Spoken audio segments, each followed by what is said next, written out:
Minimum Wage. The Impact of Low Wages on the Poor. By Barbara Ehrenreich. Poverty and minimum wage. Searching for a new job or housing presents a challenge for most people regardless of their living conditions, but when Barbara Ehrenreich embarked on the social experiment, she learned that it was much more difficult than it seemed. Barbara began her journey in Key West, Florida, believing that she would earn $7 per hour, which would qualify her to rent an apartment for no more than $500 a month. However, her hopes were quickly shattered when she found only a limited number of poorly ventilated, non-air-conditioned mobile homes, which were unbearable in Florida's hot and humid climate. The situation did not end there. To make matters worse, the housing with such specifications cost $657 per month, significantly higher than her anticipated budget. After an extensive search and expanding her search to neighboring cities, Barbara found a small apartment for $500 a month. However, this apartment was a 45-minute commute from her workplace, which was quite a distance. In the midst of her job search, Barbara discovered that jobs that pay the minimum wage involve some form of humiliation. For example, when she applied for a job at a store, she was required to complete a 20-minute multiple-choice questionnaire that included demeaning questions that insulted anyone's intelligence. This led her to decide to continue her search in the hope of finding a more respectful job that acknowledged her humanity. Rising employee turnover rates. It's no wonder that the jobs that are easy to obtain are the ones that nobody wants to do.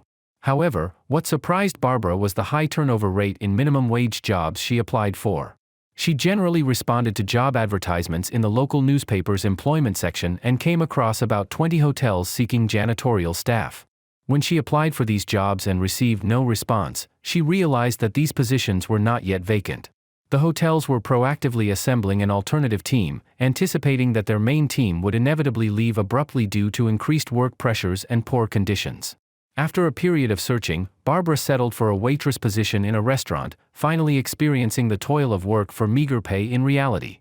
She worked from 2 p.m. to 10 p.m., earning $2.43 per hour plus tips, which amounted to approximately $6 per hour.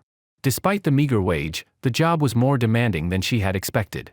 Barbara was not prepared for the fast-paced, multitasking environment. She struggled to keep up with customer requests for refills, fetching condiments, packaging food, and handling side orders, which left her exhausted.